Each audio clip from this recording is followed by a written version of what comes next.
Señoras, señores, ¿qué tal están? Enero suele ser para este Parlamento un mes inhábil, pero la Mesa de las Cortes lo ha habilitado como periodo extraordinario de sesiones para dar salida a algunos informes pendientes, entre ellos los del Consejo de Cuentas. 4 documentos en los que el órgano fiscalizador detecta que las 9 capitales de provincia cerraron 2011 con un endeudamiento de 1.100 millones de euros y que no todos los contratos que adjudicó la Junta en 2010 fueron transparentes. Enseguida les contamos todos los detalles. Antes, como siempre, titulares.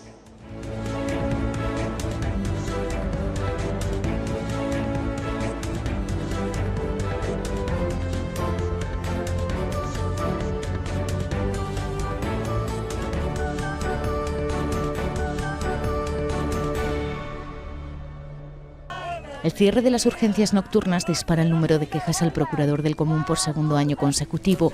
El problema se solucionó tras el verano, pero hasta entonces los pueblos afectados llevaron a cabo intensas campañas de protesta que se reflejaron en este organismo. Con 3.300 reclamaciones, es el segundo año con más registros desde que existe la institución.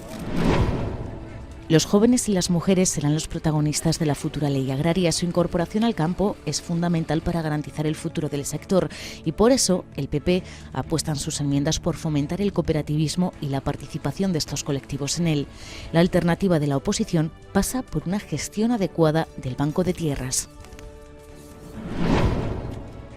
Hoy seguiremos estos pasos y estos otros son los que a lo largo de estos meses nos han llevado al corazón de la historia y la naturaleza de Castilla y León, desde Peñalba de Santiago hasta Arévalo y Segovia, pasando por el mirador palentino de Autilla del Pino.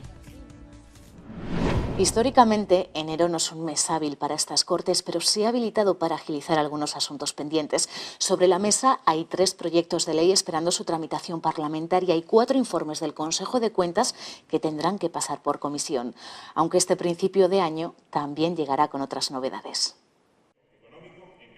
En los últimos plenos este escaño ha estado vacío por el embarazo de su procuradora. La socialista Ana Sánchez ha seguido las sesiones por internet, pero de votar nada. Siguiendo el ejemplo del Congreso y del Senado, los 3 grupos parlamentarios se han unido para pedir que aquí también se pueda votar a distancia. Comienza la votación. Eso sí, habrá límites. Solo se podrá hacer en caso de baja por embarazo, maternidad, paternidad o enfermedad grave, y solo si lo que se debate son propuestas que no admiten cambios, por ejemplo, una enmienda a la totalidad.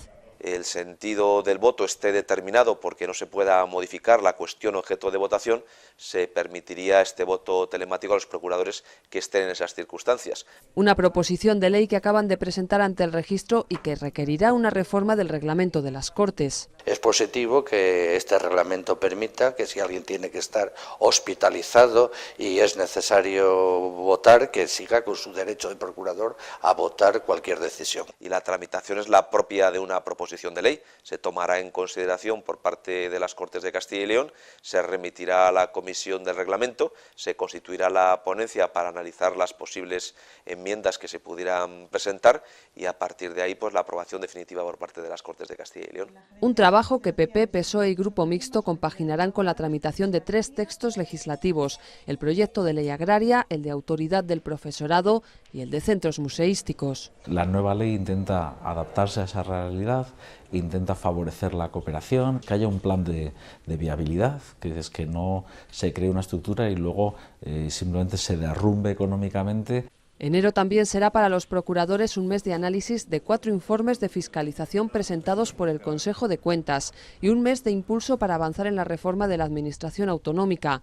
Hace un mes el consejero de la Presidencia presentaba en pleno 66 medidas concretas que ahora está tratando de consensuar con los grupos parlamentarios para ahorrar costes, evitar duplicidades y simplificar burocracia en todos los departamentos de la Junta. La sociedad está demandando que adelgacemos las administraciones. Haya o no consenso, el Ejecutivo lo remitirá en marzo a las Cortes para que sea tramitado con carácter de urgencia. Pero sin duda el principal reto de este año será el de definir el nuevo mapa de servicios de Castilla y León. Reto porque la reforma local aprobada en Madrid ha puesto en jaque el acuerdo suscrito en junio entre Junta, PP y PSOE y que permitió sacar adelante la Ley de Ordenación del Territorio. Creo que esta comunidad podía alzar su voz como ninguna en toda España para decir: esta es la tierra de los ayuntamientos. Y esta es la tierra donde hay un gran consenso político entre el PP y el PSOE para defender un modelo municipal con servicios públicos de calidad. Y eso no se está haciendo. Los socialistas insisten en que esta ley es un ataque a la autonomía municipal y esperan ir de la mano de otros grupos e incluso de la Junta en el recurso que presentarán ante el Constitucional.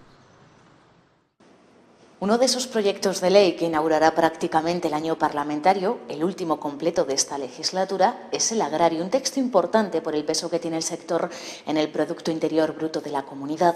La primera ponencia para analizar las 309 enmiendas parciales presentadas se reunirá el lunes. Ningún grupo parlamentario duda de la importancia que tiene este sector en la comunidad y, por tanto, de la necesidad de contar con una ley que modernice el campo, vele por unos precios justos y facilite el relevo generacional. Los jóvenes y las mujeres serán la gran apuesta, aunque para la oposición... Sí, pero no lo acaba de matizar. De ahí sus enmiendas, 174 del PSOE y 65 del Grupo Mixto, en las que inciden en la gestión del Banco de Tierras. Si son tierras con una cierta extensión, que éstas se pudiesen parcelar para dar entrada ahí a nuevos jóvenes. Y en la participación privada en las concentraciones parcelarias. No entendemos que se deje, mediante esa ley, la oportunidad de que intereses privados sean los que vayan a hacer concentraciones parcelarias. Nosotros definimos una serie de infraestructuras básicas, caminos rurales, puentes, etcétera, que nosotros pensamos que, igual que está la ley actual de concentraciones parcelarias, se financia a través de la administración pública. Y después, en esos casos que no son prioritarias, en el caso de las concentraciones parcelarias promovidas por iniciativa privada, pues vale, si los agricultores y ganaderos afectados tienen que pagar esas infraestructuras, que las paguen. Pero hablamos en casos muy excepcionales, además queremos que sea una excepción, no que sea lo habitual. Y si al final hay alguna infraestructura que hay que hacerla a través de las contribuciones especiales, pues que un joven agricultor, pues bastantes problemas tiene en la incorporación ahora mismo al sector, como para que encima le pongamos una contribución que sea importante. A mayores, el PSOE insiste en la mediación para garantizar precios justos a los agricultores. Exige que se cree un capítulo específico para la política de desarrollo rural, porque dice no existe en esta ley, y propone un impuesto a las tierras improductivas. No tiene afán recaudatorio, sino simplemente para potenciar que todas aquellas tierras que están improductivas se puedan volver a las manos de los verdaderos agricultores y ganaderos que realmente quieran explotarlas. Porque para ellos es fundamental apostar por los agricultores a título principal, los que verdaderamente trabajan la tierra. Medidas todas ellas que poco o nada tienen que ver con las 70 propuestas que hace el PP para mejorar este proyecto de ley.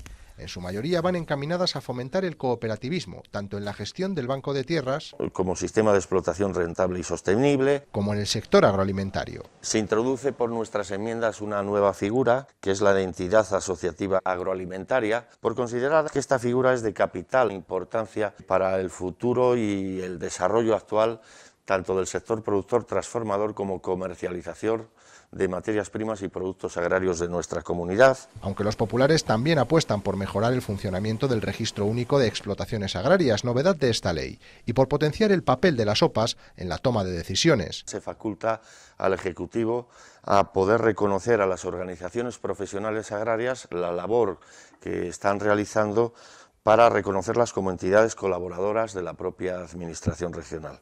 A pesar de las discrepancias, los dos grupos mayoritarios están dispuestos a llegar a acuerdos para aprobar esta ley con consenso. Dará sus frutos, la tramitación parlamentaria lo dirá. La reforma de la ley del aborto impulsada por Gallardón está generando serias discrepancias incluso en el seno del Partido Popular. Por eso hoy queremos analizarla con los tres grupos parlamentarios con representación en esta Cámara, un particular cara a cara en el que PP, PSOE y Grupo Mixto dejan claras sus diferencias.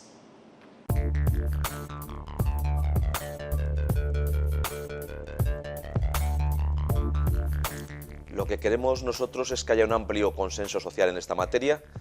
La ley del año 1985 había generado un amplio consenso en el conjunto de la sociedad, que lo rompió la ley del año 2010 de forma innecesaria, y lo que queremos ahora es que se recupere este consenso, que se escuche a todas aquellas personas y agentes que tengan algo que aportar y que la legislación que finalmente se apruebe pues garantice el derecho a la vida. Desde el Partido Socialista consideramos que esta reforma de la ley del aborto es un ataque injustificado a los derechos y a las libertades que las mujeres hasta hoy con la ley actual teníamos en España. Desde luego es una reforma ideológica Es una reforma sin justificación para la sanidad, para la salud pública, y desde luego es un retroceso, el máximo en los 35 años de democracia. Bueno, pues es una reforma que significa 1000 pasos atrás, significa volver hace 40 años, volver a nacionalcatolicismo y volver a que la mujer pierda el derecho sobre su cuerpo, el derecho sobre su salud y el derecho sobre su maternidad. La ley del año 2010 rompió el consenso que existía en la sociedad española y lo que queremos es que el trámite parlamentario sirva para recuperar este consenso.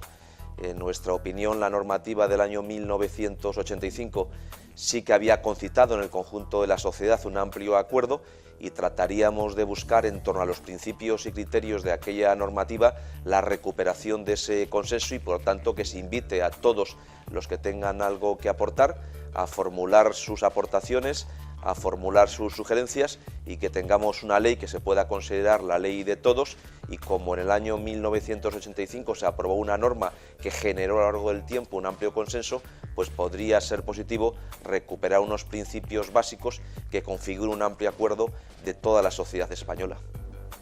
Desde el Partido Socialista consideramos que no es necesario ahora mismo una reforma de la ley del aborto, que con la ley actual los resultados están siendo positivos, se había reducido el número de abortos en el 2012 y por tanto lo que esperamos de esa tramitación parlamentaria es precisamente que no cambie, que esa ley no llegue al Parlamento. Y desde luego, desde el momento en que conocimos esta reforma tan regresiva para nuestras mujeres, ya registramos en las Cortes de Castilla y León 3 iniciativas. Hemos pedido la comparecencia del consejero de Sanidad, de la consejera de Familia e Igualdad de Oportunidades y hemos presentado una proposición no de ley instando precisamente a que el Gobierno de la Nación desista de esta ley. Izquierda Unida lo que espera es que este anteproyecto de ley nunca llegue al Parlamento, que sea retirado antes de ser presentado porque significa un grave retroceso para los derechos de la mujer. Izquierda Unida Castilla y León planteará una proposición no de ley para que las Cortes pidan al Gobierno de España que retire este anteproyecto. 2013 fue para el procurador del Común el segundo año más intenso de su historia por la cantidad de quejas ciudadanas recibidas. En total, 3.300. Aunque son casi 1.000 menos que en 2012, siguen mostrando el descontento de la sociedad por los recortes en los servicios sociales. Protestaron en la calle y ante el procurador del Común. Los pueblos en los que se cerraron las urgencias nocturnas tras el verano de 2012 presentaron 1.053 quejas ese año y 948 en 2013. Es casi un 30% del total de la actividad del organismo. Por provincias, Zamora no era uno de los territorios que más acudiese al procurador. Sin embargo, este año encabeza la lista con León, ciudad en la que se encuentra la sede. No es casualidad, los pueblos zamoranos fueron algunos de los que más se movilizaron frente al cierre de las urgencias, un problema que ya está resuelto. Sanidad aparte, Familia también ha sido objeto de reclamaciones, sobre todo por los precios de las residencias públicas y el copago en los programas de madrugadores y tardes en el cole. Respecto a 2012, destaca un importante descenso en las quejas relacionadas con el medio ambiente. La institución que preside Amoedo ha iniciado 35 expedientes de oficio. En uno propuso 25 medidas para garantizar una vivienda digna. Otro analiza en estos momentos la calidad del agua del lago de Sanabria. Y el resto pasan por campos tan distintos como los impuestos, las drogas y los jóvenes o las listas de espera. Y hablando de servicios sociales, el PSOE ha pedido a la Junta vía proposición no de ley que en un plazo de 3 meses elabore un plan que garantice el futuro de las residencias de personas mayores que dependen de los ayuntamientos, 122 en total en Castilla y León, con 5.000 plazas. Según los socialistas, este plan debe incluir información detallada de la situación de estos centros, la financiación necesaria para mantenerlos y el compromiso de finalizar las obras ya iniciadas con aportación de la Junta. Otra reforma que también preocupa al PSOE es la del mapa de registros y notarías. El Ministerio lo está revisando para mantener solo a aquellos que gestionen un mínimo de asuntos. De lo contrario, pasarían a un municipio mayor. Los socialistas hablan de un golpe a la ordenación del territorio y al medio rural y piden la comparecencia en las Cortes de los consejeros de la Presidencia y de Hacienda para que den explicaciones. Desde el PP, sin embargo, aseguran que esta es una revisión habitual más técnica que práctica y que en ningún caso se van a perder servicios. Como ven, este también va a ser un año intenso en cuanto a iniciativas legislativas y proposiciones no de ley. Pero, ¿realmente qué es una proposición no de ley o PNL? El portavoz del Grupo Parlamentario Popular nos lo explica.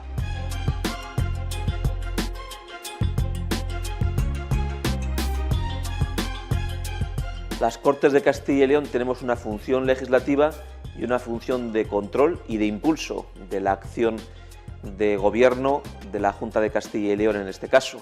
Y esto significa que tenemos capacidad para hacer propuestas de lo que proponemos que haga la Junta de Castilla y León, de lo que queremos que haga el gobierno autonómico. Y una de estas iniciativas son las propuestas de resolución y también las proposiciones no de ley, que no tienen rango de ley, pero instan a la Junta de Castilla y León a realizar en el tiempo determinada actividad y, por tanto, es una posición política en torno a un asunto de las Cortes de Castilla y León en la que llegamos o no a un acuerdo, pero que se aprueba en las Cortes de Castilla y León con el objeto de que el gobierno regional tenga determinada actuación en el tiempo.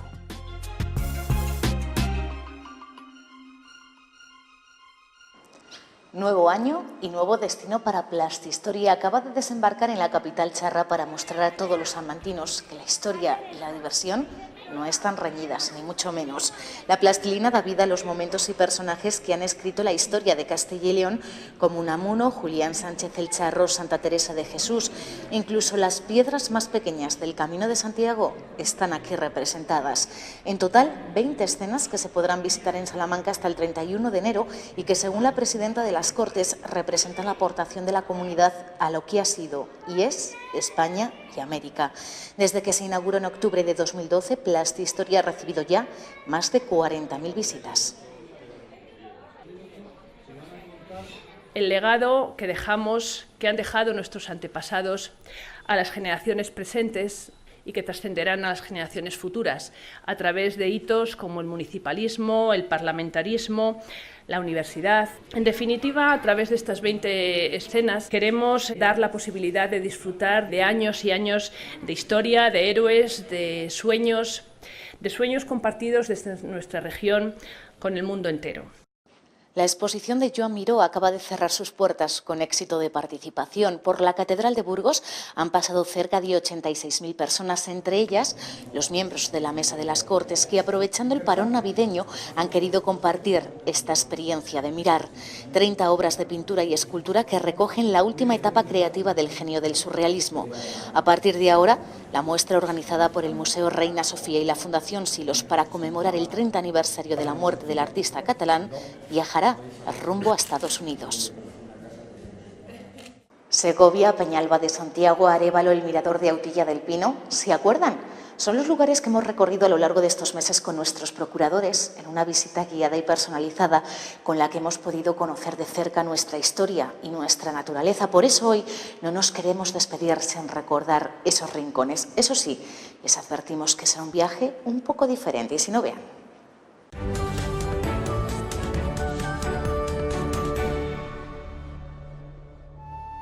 Grijota, Villa Umbrales, Villa Martín de Campos, que es el pulmón de nuestra ciudad de Ponferrada. Está a 860 metros de altitud.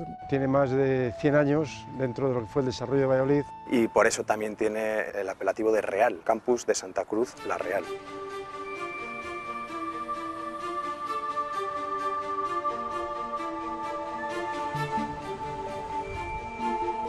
Estamos en Arévalo, estamos en la Plaza de la Villa. Actualmente la Universidad del Instituto de Empresa es un antiguo monasterio de la Santa Cruz del año 1300 y fundado por los dominicos. Posteriormente los Reyes Católicos en el año 1478 tomaron parte en la reedificación del monasterio. En Arévalo estuvo la madre de Isabel la Católica, vivió mucho Isabel la Católica, quería mucho a su ciudad y entonces en esta plaza tuvo lugar la ratificación del Tratado de Tordesillas. Pero durante el siglo VII se creó la cripta, con lo cual pensamos que durante esos 14 siglos la Catedral de Palencia ha sido un proceso de construcción permanente. Por ese material nuestro, que es ese ladrillo, que también lo utilizamos como seña de identidad, como ciudad prototipo de lo que es el Mudéjar. Los corredores de madera, los tejados de pizarra, La piedra caliza con la que están hechas las casas, esa piedra caliza blanca que es de donde le viene precisamente el nombre al pueblo, Peñalba de Santiago.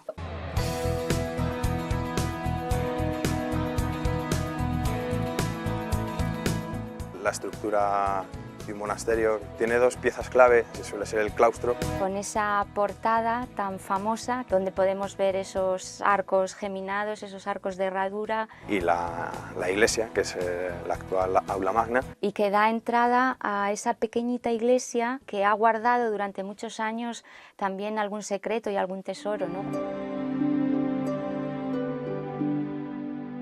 El barrio tiene dos parques, el Parque Anteraz y el Parque de la Paz, que se inauguró hace precisamente 25 años.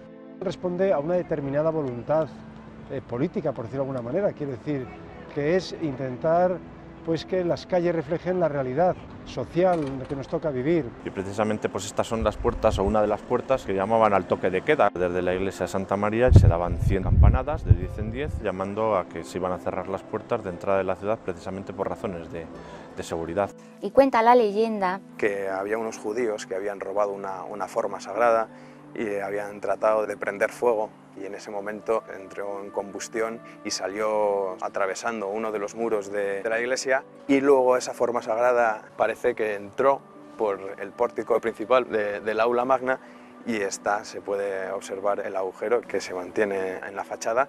Yo me recuerdo mucho los cuadros de Caneja, fundamentalmente porque si podemos ver su museo, veremos en él los campos pintados en ese tono, a la salida del verano. Es algo peculiar, este es el río Daja, con un paisaje bellísimo donde vemos enseguida nuestra moraña, nuestra llanura mística, como decimos entre nosotros, precisamente por gran cantidad de personajes vinculados con el misticismo. San Genadio es el hombre fundamental, ¿no?, en la historia de Peñalba. Una referencia fundamental que ha sido Millán Santos. Él fue obispo de Astorga y el párroco de San Toribio de Mogrovejo. Parece ser que él quería huir del boato del obispado, llegó a San Pedro de Montes. Muy ligada a esa realidad social y obrera. Y de allí, con otros 12 hermanos, vinieron a estas montañas. Es un lugar donde afianzas determinados valores de conexión con el medio ambiente. Peñalba hoy huele fresco. Es un olor limpio. Es algo que inunda todo el valle. Es un olor al aire de esta zona. Luego el sonido. Es el silencio, pero también el ruido cantarín del río. Aquí los años no pasan, el tiempo tampoco.